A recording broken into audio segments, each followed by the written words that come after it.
Hello, this is Dan Tran with the fourth and final video of the four-part video series pertaining to the skills and resources available to you. Today, we're going to be talking about career skills. Again, my name is Dan Tran, and I'm very excited. Hopefully, if I haven't seen you by now, you can make an appointment to come and speak with me. So we're going to be talking about career skills. We're going to be talking about jobs, interview skills, soft skills, as well as resumes. So let's go ahead and start with jobs. So with jobs, if you don't know what you want to do, I can help you with that. We can do a career assessment.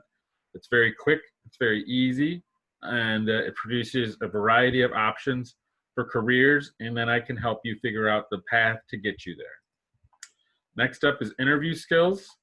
The College and Career Access Center has a ton of great resources for all your college and career questions.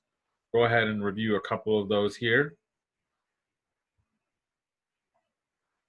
So a couple of the interview skills that we have available to review right here on our own website is, just one second. I see we might be having some technical difficulties. Maybe you won't able to see what I'm looking at right now.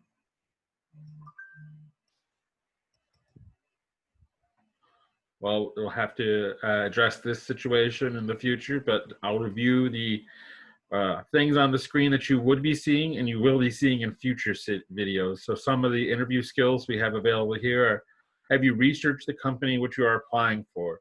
Have you considered the questions the employer may ask? Have you prepared concise answers to basic questions? Have you prepared questions for the employer? And do you know what is appropriate to wear to the interview? If you think all of these questions are important and you should review them before any interview, and I can help you research the answers and I can help you to get the right answers to these questions so you feel the most comfortable when you go in for your interview. Next up, I can review soft skills with you. Soft skills include time management, networking, teamwork, creative thinking, and conflict resolution. These are all skills that I can help go over with you, that we can find the best way to show your potential employer that these are skills that you have in large amounts. Next up is resumes.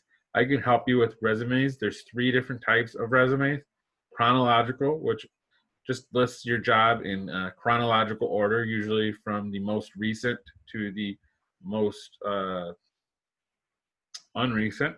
There's also functional. These are resumes that don't use chronological order, but really focus on the skills. So we can put things on the beginning of the resume that might include skills like time management, skills like attention to detail that you acquired while doing projects in school, but don't necessarily have a chronological career or chronological list of past jobs to put on the resume.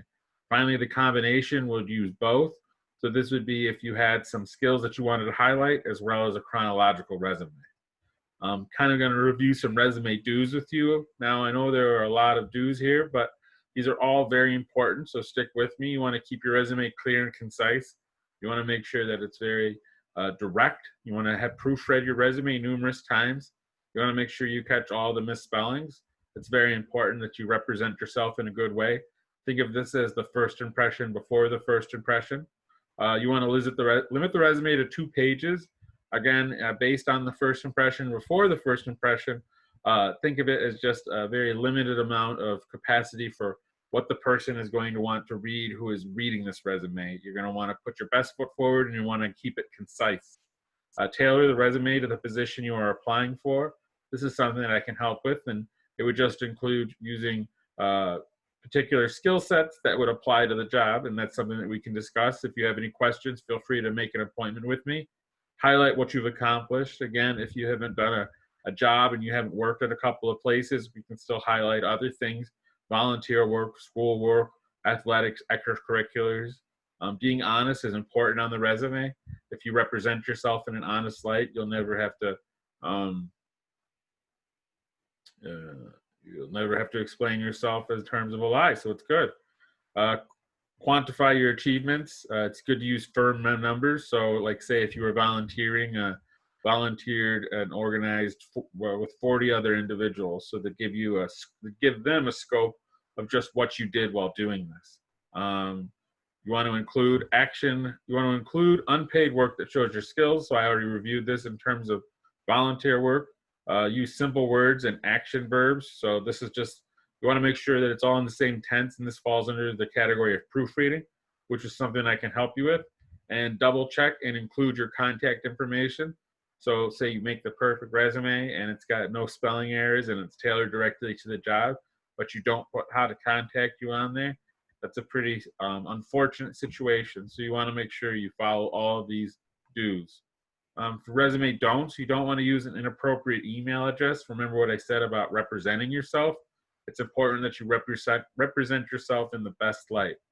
Don't include unnecessary personal information. So you don't want to include things like weight, height, marital status, or religious preference, or political views. Don't include a picture of yourself.